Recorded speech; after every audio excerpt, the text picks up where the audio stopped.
or channel1.co.in.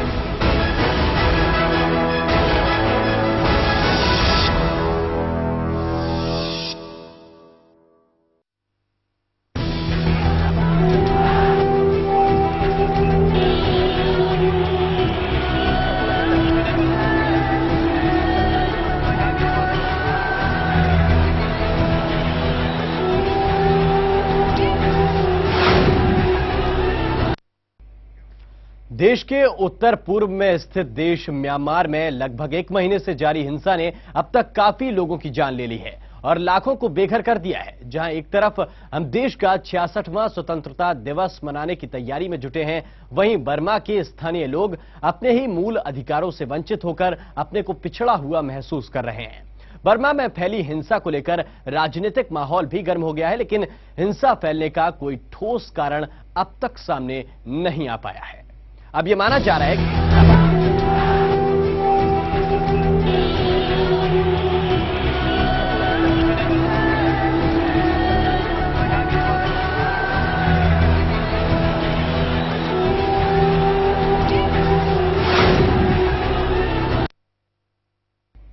जी हां, Myanmar में रक्तपात आखिर क्यों हो रहा है, इसी विषय की जांच पड़ताल के लिए हम ये खास पेशकश लेकर आए हैं। इस वजह से आपको बता दें, इसके साथ साथ असम में भी कुछ इसी तरीके के हालात हैं, वहां भी मुस्लिमों को कत्ल किया जा रहा है और साथ ही साथ बर्मा में हालात अब हाथ से बाहर निकल चुके हैं और सवाल इस बात का है कि आखिर क्यों इस तरीके से ये हिंसा चल रही है। म्यांमार को दुनिया भर में गोल्डन लैंड के नाम से जाना जाता है। ये उत्तर पूर्वी एशिया के बड़े देशों में से एक है। पर्यटन की दृष्टि से म्यांमार बेहद अहम है। यहाँ की वर्ल्ड हेरिटेज साइट्स, शानदार स्मारक, साफ सुथरी और प्रदूषण मुक्त समुद्री तट, सुंदर बाग बगीचे, लोगों की जीवन शैली, हिल स्टेशन, जंगल, भव्य प्राचीन शहर और सब कुछ भुला देने वाला प्राकृतिक सौंदर्य, जो पर्यटकों के लिए हमेशा से ही आकर्षण का केंद्र रहा है। तस्वीर का पहला रंग खूबसूरत है तो जरूरी नहीं कि आगे भी सब कुछ ठीक होगा। म्यांमार की दूसरी तस्वीर से अतीत के जख्म रिस रहे हैं। म्यांमार की जनसंख्या 7.5 करोड़ है, जिसमें 7 लाख मुसलमान हैं। 3 जून 2012 को इस मामले ने तूल पकड़ा जब 11 निर्दोष मुसलमानों को बर्मी सेना और बौद्ध भीड़ ने एक बस के नीचे कुचल दिया। अब इनकी बड़ी आबादी म्यांमार छोड़कर बांग्लादेश में शरण ले रही है, लेकिन हाल के दिनों में बांग्लादेश ने न केवल मदद से हाथ खींच लिए हैं, बल्कि अपने यहाँ काम कर रहे गैर सरकारी संगठनों को भी इन शरणार्थियों की सहायता न करने का निर्देश दिया है। आंकड़े बताते हैं कि त्रिपुरा, असम, मिजोरम के इलाके में बीते 10 महीने के दौरान अवैध तरीके से भारत में दाखिल हुए 150 से ज्यादा रोहिंग्या गिरफ्तार किए जा चुके हैं। तो वहीं गैर सरकारी अनुमानों के मुताबिक पूर्वोत्तर भारत में 40,000 रोहिंग्या रहते हैं। Bureau report, channel 1 news.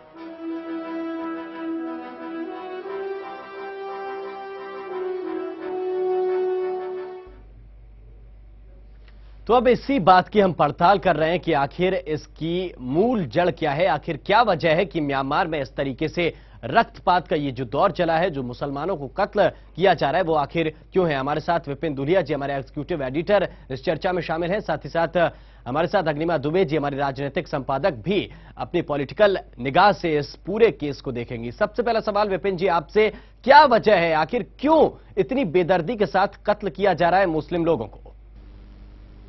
देखिए, अमूमन म्यांमार को जब आज तक हम याद करते थे कि जो उनकी चर्चा होती थी कि वहाँ मानवाधिकार आंदोलन बहुत तेजी पर था, भारत का कहीं उसको समर्थन भी था, भारत के कहीं वर्गों का, लेकिन वहाँ पे जो है जिस तरह से बौद्ध और मुसलमानों के बीच जो एक एथनिक संघर्ष, जो एक जातीय संघर्ष छिड़ गया है और उसमें कहीं ना कहीं जुंटा जो सरकार है वो उनका हाथ बरदस्त है बौद्ध एक्टिविस्ट के ऊपर, उन बौद्ध के जो जिस तरह से हमले हो रहे हैं मुसलमानों के ऊपर, और यहाँ पर जो बताया जा रहा है कि 3 जून के बाद जो है ये रक्तपात काफी ज्यादा हुआ है, हजारों की संख्या में मुसलमान वहां मारे गए हैं।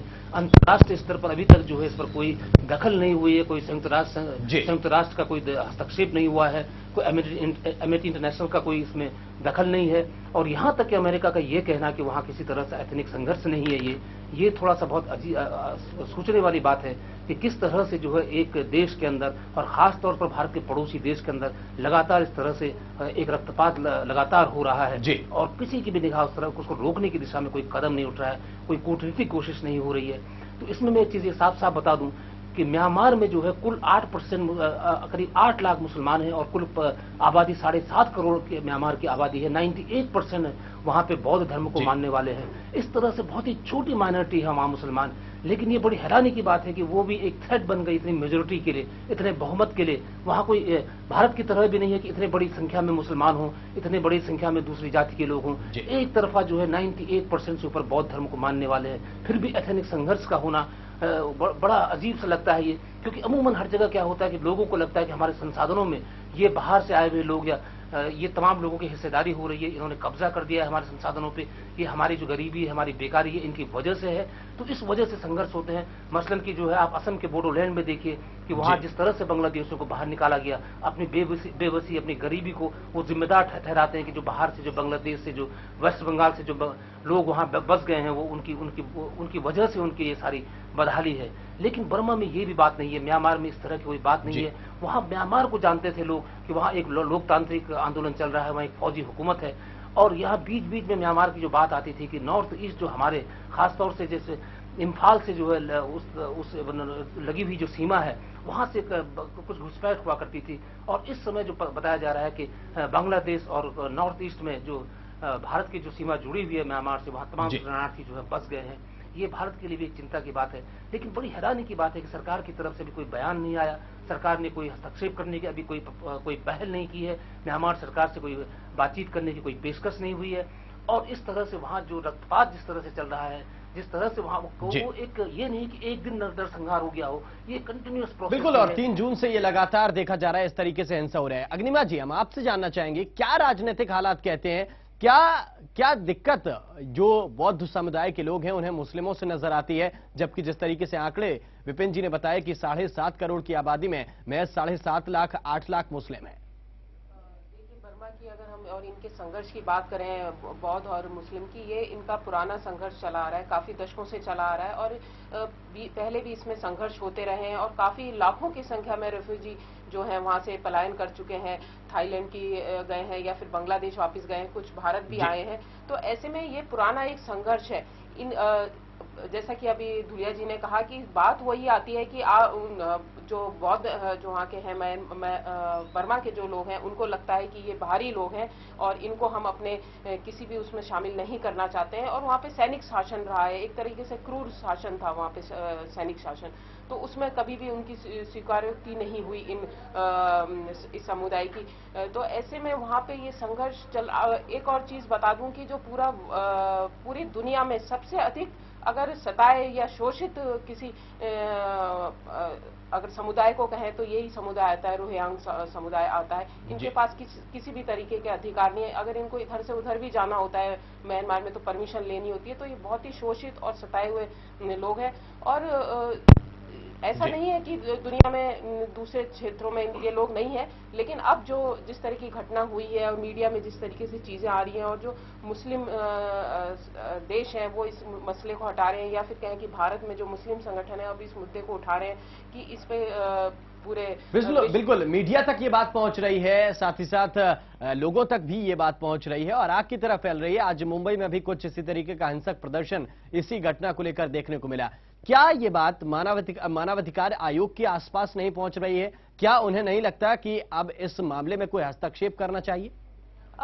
इसमें मैं आपको थोड़ा सा ये बता दूं कि जो हमारी भारत सरकार है वो म्यांमार के जो शासक है, सैनिक शासक है, उसके के साथ संबंध नहीं बिगाड़ के चलना चाहती। तो आपने देखा होगा कि भारत सरकार की ओर से इस मसले पे कोई ऐसी प्रतिक्रिया नहीं आई जिससे कि म्यांमार का जो अभी वहाँ पे जुंटा है, जिसे कहें कि सेमी सिविलियन वहां पे शासन है, तो उनको नाराज नहीं करना चाहती है। अभी जून की घटना से पहले ही प्रधानमंत्री हमारे मनमोहन सिंह म्यांमार होके आए हैं। तो ऐसे में भारत इस चीजें पूरे घटनाक्रम को लेके काफी मतलब अभी दुविधा में है कि वो किस तरह की प्रतिक्रिया करे, क्योंकि वहां अगर म्यांमार से वो अपने संबंध खराब करती है तो बांग्लादेश में वैसे ही खुला हुआ है मोर्चा, इधर पाकिस्तान से खुला हुआ है, एक म्यांमार से भी खुल जाएगा उनका, जिस तरीके से हम राजनयिक उसकी बात करें। तो भारत सरकार अभी निश्चित तौर पर औपचारिक रूप से तो यही कहती है कि किसी भी तरह की हिंसा का वो विरोध करती है, लेकिन जहां तक शासन, वहां के शासन की बात है, उसका विरोध शायद खुलकर भारत सरकार ना करे। बिल्कुल खुलकर भारत सरकार विरोध करने की स्थिति में नहीं है विपिन जी, लेकिन भारत में जो मुसलमान हैं वो जरूर ये बात कहते हुए नजर आ रहे हैं कि भारत को हस्तक्षेप करना ही होगा, क्योंकि एक या दो कत्ल की बात नहीं है, हजारों कत्ल की बात है। बिल्कुल बहुत साफ मैं आपको कहूं कि जैसे आपको एक चीज बड़ी हैरानी होगी कि तमिलनाडु के मसले पर तमिलों के दबाव में आकर भारत ने जो है श्रीलंका के खिलाफ स्टैंड लिया था यूनाइटेड नेशंस में। तो ये समझना होगा सरकार को कि अगर यहाँ का जो मुस्लिम समुदाय है, जो मुस्लिम, अगर उसका दबाव पड़ता है तो भारत सरकार चुप नहीं रह सकती। मसलन कि मैं तमिलनाडु का उदाहरण इसलिए दे रहा हूँ आपको कि संयुक्त राष्ट्र में भारत को जो है श्रीलंका के खिलाफ जाना पड़ा। ये भारत की विदेश नीति के जो श्रीलंका से अच्छे संबंधों की जो बात है उससे हटकर भारत ने स्टैंड लिया। तो भारत में जिस तरह से मुसलमानों का अगर दबाव पड़ा, भारत में अल्पसंख्यक समुदाय का अगर दबाव पड़ा, तो भारत को स्टैंड लेना पड़ेगा। और इससे पहले आपको जून से पहले जो बताया अभी अग्निमा जी ने कि जो प्रधानमंत्री मनमोहन सिंह गए थे वो वहां से यांगून भी गए थे, जो कि एकदम साउथ में है बर्मा के जो कंट्री के, म्यांमार जिसको कहते हैं, पहले बर्मा कहा करते थे, और हिंदुस्तान में यांगून जो है रंगून के नाम से भी मशहूर है। और वहां पे जो है सूची से भी मिले थे वो जो मानवाधिकार आंदोलन, जो डेमोक्रेटिक मूवमेंट की जो अगुवाई कर रही है, इस समय संसद में है। तो इस तरह से मनमोहन सिंह ने एक अच्छे संबंधों की पैरवी की थी, लेकिन वहां पे कहीं भी अल्पसंख्यकों का कोई जिक्र नहीं हुआ था, कोई बातचीत में ये मुद्दा नहीं आया था। तो भारत सरकार जरूर फूक फूक के कदम रखेगी, लेकिन अगर हिंदुस्तान के जिस तरह से प्रदर्शन बॉम्बे में हो गया, कल मुजफ्फरनगर में प्रदर्शन हुआ था, इस तरह के प्रदर्शन अगर देश के तमाम जगहों पर हुए तो भारत सरकार जो है उनको मजबूरन जो है कहीं ना कहीं अपनी कॉन्स्टिट्यूंसी को देखते हुए, देश के जो है सेंटिमेंट्स को देखते हुए उनको कोई ना कोई जरूर चिंता जाहिर करनी पड़ेगी, या म्यांमार की सरकार से कोई बातचीत करनी पड़ेगी। तो ये थोड़ा भारत सरकार को अभी फूक फूक कर कदम रख रही है। लेकिन सबसे बड़ी बात इसमें जो है कि जिस तरह से चीन का जो है, जिस तरह का रोल है, जिस तरह की भूमिका है, वो बड़ी संदिग्ध भूमिका हो गई है। क्योंकि चीन जो है, एक तरफ जो है चीन पाकिस्तान को सपोर्ट करता है, भारत के खिलाफ तमाम उन देशों को सपोर्ट करता है जिसमें फंडामेंटलिज्म है। दूसरी तरफ चीन जो है, वहां पे बड़ी हैरानी की बात है कि जुंटा सरकार को सपोर्ट कर रहा है, ठीक उसी तरह से जिस तरह से चीन ने ज्ञानेंद्र को नेपाल में सपोर्ट किया था, जबकि ज्ञानेंद्र किस तरह से गद्दी पर बैठे थे ये जग जाहिर है। और बाद में यहाँ तक कि CPI-ML जो वहां की पार्टी थी, जो प्रचंड जिसके नेता थे, उसको भी चीन ने डिच कर दिया, जबकि प्रचंड चुनने के बाद सबसे पहले चीन की यात्रा पर गए थे। तो चीन इस समय एक ऐसा देश है जो सिर्फ जो अंध राष्ट्रवाद जिसको कहते हैं, कि जो मार्क्सिज्म में बहुत ही नेगेटिव शब्द जो बात है, ये चीन उस दिशा में आगे बढ़ चुका है। और चीन वहां, क्योंकि चीन की वहां तमाम इन्वेस्टमेंट है चीन का, और चीन का जो बॉर्डर लगा हुआ है बर्मा से, वहां मुस्लिम एक्टिविस्ट सक्रिय हैं। तो चीन चाहता है कि हर जगह पर कहीं इनको सपोर्ट न मिल पाए किसी तरह से, उनके बॉर्डर सुरक्षित रहें। तो चीन की इसमें एक बहुत बड़ी भूमिका है, और जुंटा को पूरी मदद जो है चीन से भी मिल रही है। बिल्कुल, जुंटा को पूरी मदद चीन से भी मिल रही है। चीन की भूमिका पर भी हम सवाल खड़े करेंगे। इससे पहले हम अपने दर्शकों को वो अपील दिखा दें जो चैनल वन न्यूज अपने दर्शकों से चाहता है। जो लोग हैं भारत में, उनसे चैनल वन न्यूज अपील करता है। आपको बता दें कि लोग इस मामले को लेकर बेहद संयम से काम लें। चैनल वन न्यूज हर तरह की हिंसा के खिलाफ है। चैनल वन न्यूज इस हिंसा की निंदा करता है, लेकिन लोगों से अपील यह है कि बेहद संयम के साथ काम लें। ऐसे हालात में उग्र होने से काम नहीं चलेगा। ये बात अंतर्राष्ट्रीय मामला है, इसीलिए जो संयम है वो बहुत जरूरी है, और लोग किसी भी तरीके की हिंसा पर उतारू ना हो, ना ही अपने घर पर और ना ही अंतर्राष्ट्रीय मामलों को लेकर इतने ज्यादा उग्र होने की जरूरत है। साथ ही चैनल वन न्यूज मांग भी इस बाबत करता है अपनी सरकार से, भारत सरकार से। इस बाबत चैनल वन न्यूज की सरकार से मांग है। म्यांमार हिंसा रोकने के लिए सरकार को पहल करनी ही होगी। ये मांग चैनल वन न्यूज सरकार से कर रहा है कि आखिर सरकार अब तक क्यों अपना कोई रुख स्पष्ट इस बात पर नहीं कर रही है। आखिर क्यों अपने पड़ोसी देश को इस तरीके से इस मामले में हस्तक्षेप नहीं कर रही है। सरकार से चैनल वन न्यूज की यह मांग है कि सरकार को इस मामले को लेकर कोई कदम उठाना ही होगा।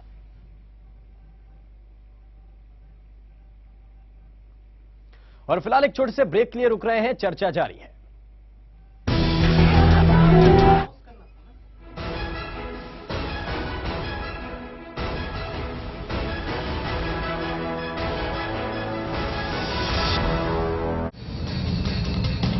खबरें चाहे देश की हो या फिर विदेश की, खबरें चाहे खेल की हो या फिर अर्थ, हम बताते हैं खबरों की हकीकत, परत दर परत। देखिए न्यूज लाइन उदय सिन्हा के साथ सोमवार से शुक्रवार रात 8:30 बजे सिर्फ चैनल 1 न्यूज पर। चोरी हो या डकैती, लूट हो या फिरौती, बलात्कार हो या हत्या या फिर हो आत्महत्या, पुलिसिया फाइलों में दबी हर वारदात की होगी निगहबानी, क्योंकि हर जुर्म की होती है एक कहानी। देखिए जुर्म की दास्तां रात 11 बजे सिर्फ चैनल 1 न्यूज पर।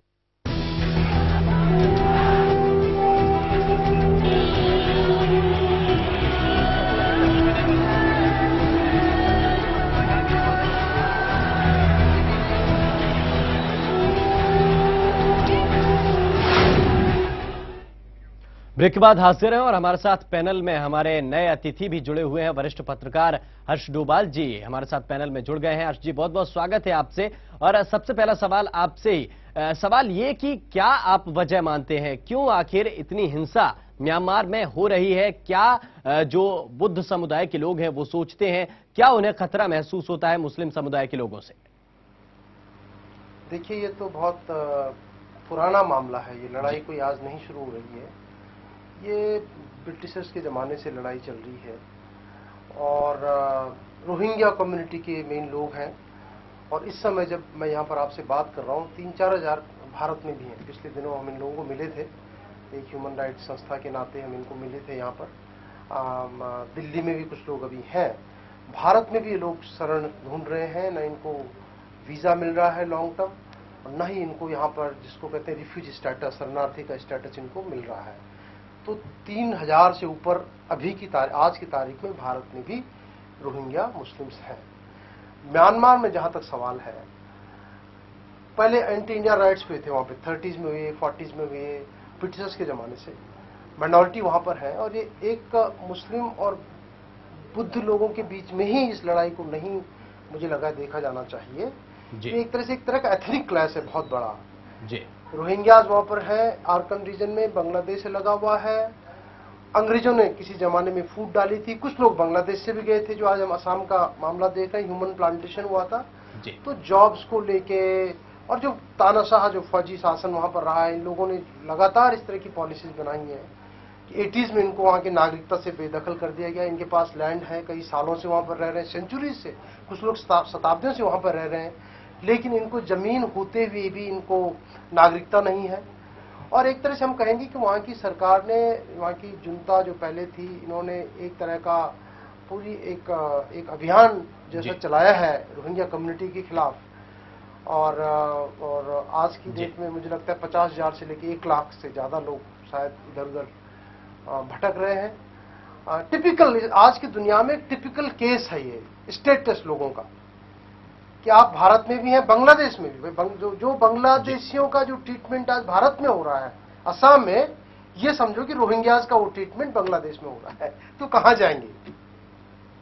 बिल्कुल, सवाल यही है कि आखिर जाएं कहां। लेकिन बड़ा सवाल ये है कि अब तक ये हिंसा धीरे धीरे बढ़ती रही, लेकिन अचानक अब ये हिंसा विशाल रूप ले चुकी है और हजारों मुस्लिमों को कत्ल किया गया है, वो भी बेदर्दी के साथ।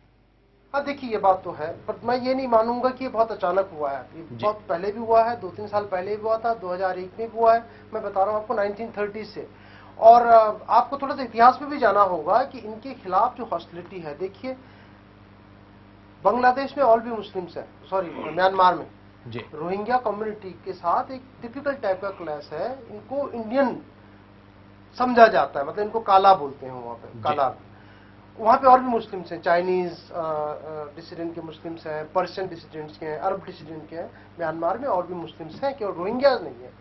कुछ ऐतिहासिक कारण है शायद, क्योंकि जब समहाउ इनको भारत और बांग्लादेश इनके साथ मिला के देखा जाता है। और ये लोग वहां भारत के खिलाफ भी, मतलब 30s में, क्योंकि म्यांमार, जाहिर सी बात है, म्यांमार, पाकिस्तान, बांग्लादेश, भारत, ये सारा एक एडमिनिस्ट्रेटिव यूनिट था अंग्रेजों के अंडर।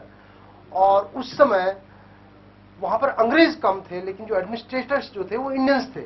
तो उस समय जो हॉस्टिलिटी थी म्यांमार में बुद्धिस्ट की, वो सारे इंडियंस के खिलाफ थी, वो जिनमें रोहिंग्यास भी थे। अब समाव एक मिक्स टाइप का एटीट्यूड है, जिसमें रोहिंग्या को एक तरह का, जो उस समय का इंडियन, बाद में बांग्लादेशी, इनके साथ भी जोड़ के देखा जाता है।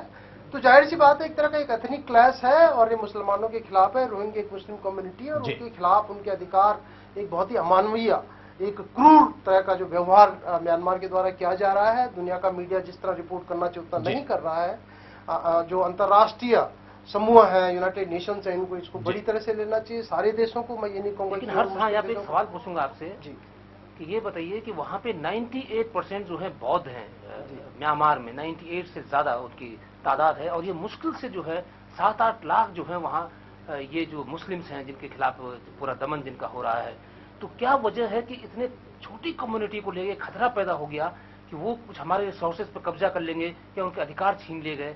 तो ये क्यों दिक्कत वहाँ के दूसरे एथनिक ग्रुप्स को इस तरह की आ गई है? देखिए, ब्रिटिशर्स के जमाने में हुआ था ये। फूट तो ब्रिटिशर्स ने डाली थी, जैसे हर जगह करते थे। डिवाइड एंड रूल का जो पॉलिसी था, तो हुआ एक ब्रिटिशर्स के जमाने से है। कुछ लड़ाई जमीन की है, कुछ कल्चरल क्लैश है।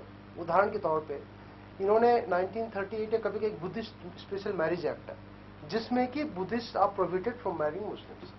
कुछ लोगों को लगता था, मैं ये कह रहा हूँ, इसीलिए मैं बार बार कह रहा हूँ कि एथनिक क्लैश है। एक तरह का र्यूमर चलाया गया कि साहब आपस में शादियां हो रही हैं और औरतों को छोड़ दिया जाता है, इस तरह का र्यूमर चला है। तो एक सिस्टमैटिक कैंपेन रोहिंग्या के खिलाफ चलाया गया। ब्रिटिशर्स ने सबसे पहले, जो कॉलोनियल एरा था, उस दौरान बुद्धिस्ट और मुस्लिम के बीच में फूट डाली। वो फूट बढ़ती चली गई। झगड़ा जमीन का भी है, झगड़ा जॉब्स का है, झगड़ा बिजनेस का है, झगड़ा क्लिनिकल जॉब्स का है। तो झगड़े तो कुछ तो इकोनॉमिक इंटरेस्ट है जी, और कुछ जो है कल्चरल जो क्लैश है, एथनिक जो क्लैश है दो कम्युनिटी के बीच में, वो ज्यादा है। जिसमें कि जाहिर सी बात है, मेजॉरिटी कम्युनिटी जो बुद्धिस्ट है, वो एक छोटी कम्युनिटी रोहिंग्या के खिलाफ जो एक डिस्प्रोपोर्शनेट, कोई मतलब एथनिक डिफरेंसेस तो होते हैं, लेकिन एथनिक डिफरेंसेस ने क्रूर अत्याचार का रूप ले लिया है, हिंसा का रूप ले लिया है, जिसमें मर्डर हो रहे हैं और इनको वहां से भगाया जा रहा है, जो मानवता के खिलाफ है और जिसके खिलाफ बिल्कुल मानवता के खिलाफ है। मानवाधिकार आयोग को कुछ कदम उठाने होंगे, यूएनओ को कुछ कदम उठाने होंगे। आपकी नजर में भारत सरकार ऐसे में क्या करे? देखिए, भारत सरकार को जो म्यांमार के साथ जो भी हमारे डिप्लोमेटिक रिलेशन है, उसके चलते जाहिर सी बात है आवाज उठानी चाहिए। मैं इसलिए कह रहा हूं कि भारत ने पिछले दिनों, जहां पे यूएनएचसीआर है वसंत बिहार में, नई दिल्ली में, वहां पे 2-3 हजार यही मुस्लिम्स रोहिंग्यास वहां पे कैंप कर रहे थे। हम लोग गए, मैं खुद उनसे मिला हूं। वो डिमांड कर रहे थे कि हमें रिफ्यूजी स्टेटस दो। फिर वहां से उनको भगाया गया। मैं भारत जैसे देश में आपको बता रहा हूं उनकी स्थिति, वहां से भगाया गया। ये लोग चले गए वसंत कुंज के पास, वसंत कुंज से थोड़ा पीछे वहां कोई एरिया है जहां पर एक बड़ा सा मॉस्क के बाहर एक मैदान था, वहां चले गए। वहां की लोकल कम्युनिटी में एक तरह का डर टाइप का बिठाया गया कि भाई ये लोग बाहर से आ गए और कुछ हो जाएगा, और एक अजीब सा जो एक तरह की हवा बन जाती है, अफवाहें उड़ा दी जाती हैं। तो पूरी वहां की कम्युनिटी इनके खिलाफ हो गई थी। हम और कुछ जेएनयू के बहुत से छात्र हमारे पास आए, मेरी संस्था ह्यूमन राइट्स लॉ नेटवर्क, हमारे लोग वहां पे गए भी, उनसे बातचीत की। फिर वो लोग कहीं गए हैं, उनको रिफ्यूजी स्टेटस भी मिला नहीं। लॉन्ग टर्म वीजा की बात चल रही है। हमारी बात हुई अधिकारियों से, भारत के अधिकारियों से, कुछ उपाय किए जा रहे थे, लेकिन उसका भी सॉल्यूशन हुआ नहीं है। तो मुझे लगता है भारत, अब जबकि म्यांमार में चुनाव हो चुका है, शायद अब हमारे प्रधानमंत्री वहां पर गए थे, मुझे लगता है कि भारत को एक क्षेत्र में भारत एक बड़ी ताकत है। उसके नाते भारत को चाहिए कि म्यांमार सरकार के साथ इस मुद्दे को उठाए। एक अल्पसंख्यक लोगों पर एक तरह की ज्यादती है और भारत को इस पे एकदम दखल देनी चाहिए और म्यांमार भारत को एकदम दखल देना चाहिए। विपिन जी, आप कुछ देर पहले चीन का जिक्र कर रहे थे, आप जो समीकरण समझा रहे थे वो समझाइए जरा। नहीं, चीन के बारे में मैंने कहा था कि चीन का रोल जो है, चीन की भूमिका जिस तरह से पूरे तमाम देशों के साथ रही है, उसमें थोड़ा सा चीन का जो है इधर वो सपोर्ट, उस तरह से पूरे जुंटा को सपोर्ट कर रहे हैं, उस तरह से इस मूवमेंट को इसलिए सपोर्ट करने का उनका जो बॉर्डर लगा हुआ है वो मुस्लिम फंडामेंटलिज्म से, वहां उनको लगता है कि उनको खतरा है। और जगह जगह अगर चीन का आप स्टैंड देखें तो उन्होंने जिस तरह से, मैंने बताया कि नेपाल में उन्होंने जिस तरह से जो मार्क्सिस्ट आंदोलन था, जो प्रचंड जिसके नेता थे, उसको जिस तरह से उन्होंने बाद में उसको सपोर्ट करना बंद किया, ज्ञानेंद्र के साथ जिस तरह से चीन ने सपोर्ट करना शुरू किया था वीरेंद्र के बाद आने के बाद, चीन की भूमिका इसमें काफी संदिग्ध है इस पूरे मामले में। और ये बताया, तमाम सोर्सेस से पता चला है कि चीन जो है उसको कहीं सपोर्ट कर रहा है, उस एंटी मुस्लिम जो सेंटिमेंट भावना को। उसी तरह से चीन ने एक बार पाकिस्तान को भी थ्रेट किया था कि वो किसी तरह से बॉर्डर पे जो है कोई ऐसी गतिविधियों को आगे न बढ़ाए। तो चीन का जो है अपना इंटरेस्ट भी है। और दूसरी बात, अमेरिका ने जो कहा है कि वहां कोई एथनिक वायलेंस नहीं है, ये थोड़ा सा चौंकाने वाली बात है कि अमेरिका जो ह्यूमन राइट्स की जो पूरी दुनिया में डंका पीटता है, वो म्यांमार के बारे में खामोश है। म्यांमार के बारे में खामोश है। और डोभाल जी, जैसा कि आपने अभी कुछ देर पहले जिक्र इस बात का कि आप नहीं मानेंगे कि ये अचानक हुआ है, ये बहुत सालों से चला आ रहा है और काफी बड़ी तादाद में हिंसा हुई है और लोगों को कत्ल किया गया है। जो सवाल विपिन जी उठा रहे हैं कि क्यों आखिर अमेरिका इस बात को लेकर खामोश है, क्यों यूएनओ खामोश है, आपको क्या लगता है? देखिए, यूएनएचसीआर तो थोड़ी बहुत काम कर रहा है अपना, ऐसा नहीं है। जो यूनाइटेड नेशन जो शरणार्थियों की लेके जो एजेंसी है संयुक्त राष्ट्र संघ की, वो काम कर रही है। रहा सवाल अमेरिका का, सो अमेरिका का पूरा इतिहास है, आज से नहीं बहुत पहले से। ह्यूमन राइट्स की बात शायद अमेरिका के मुंह से वैसे भी हम लोगों को अच्छी नहीं लगेगी, अमेरिका का जो अपना इतिहास है। और यहाँ पर डबल स्टैंडर्ड की बात तो अमेरिका कर ही रहा है, विपिन जी जिस तरह से इंडिकेट कर रहे हैं। मुझे लगता है सवाल केवल अमेरिका का नहीं है। अगर आप देखें तो एक तरह की चुप्पी अंतर्राष्ट्रीय मीडिया, बड़े बड़े देश, दुनिया के बड़े बड़े देश जो अंतर्राष्ट्रीय शक्ति अपने आप को कहते हैं, इवन भारत, हमारा मीडिया कितना इसको हाईलाइट कर रहा है।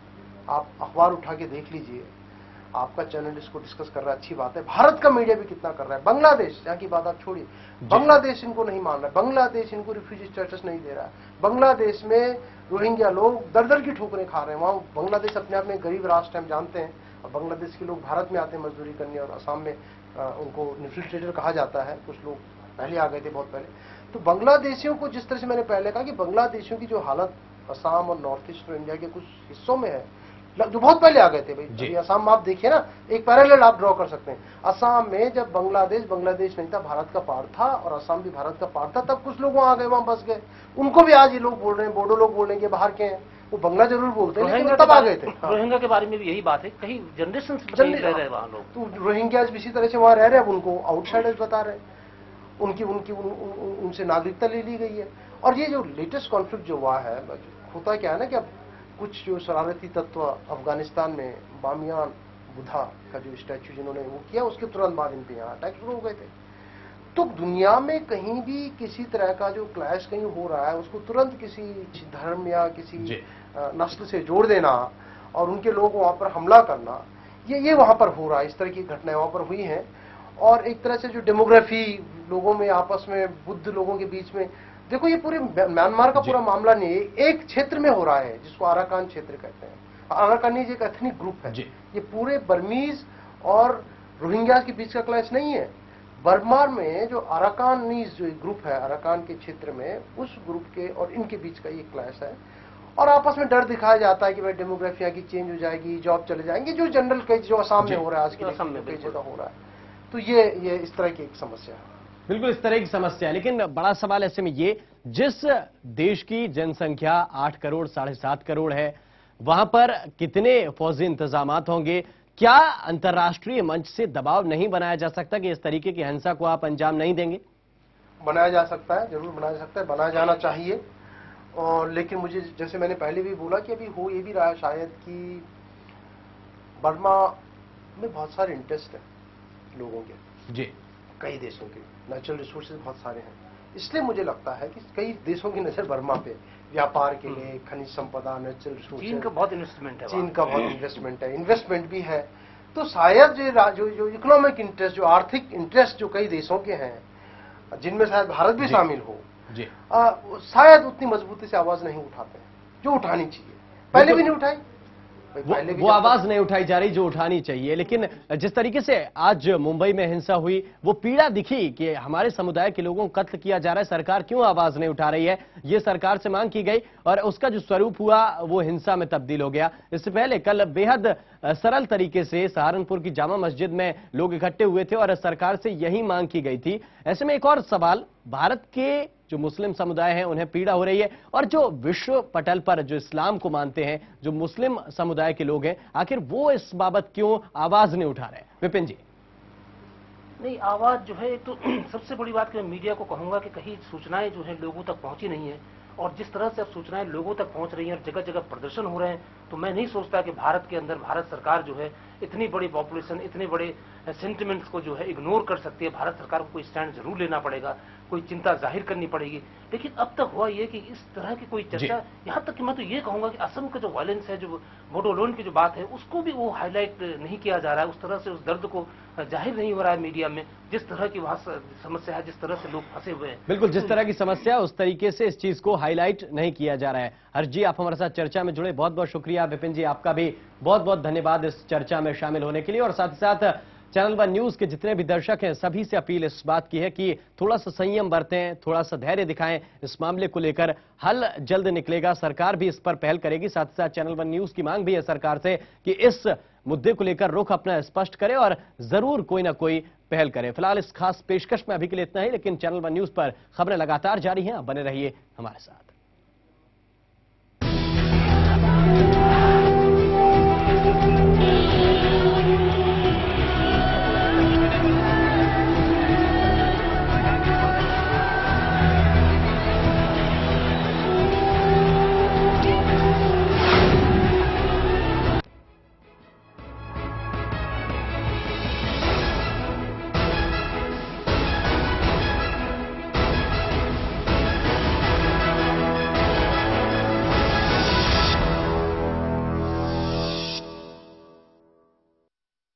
जिंदगी है तो उलझने हैं तो रास्ते हैं। आप किस राह आगे बढ़ें कि आपका भविष्य हो उज्जवल। देखिए हमारा खास कार्यक्रम करियर गाइड।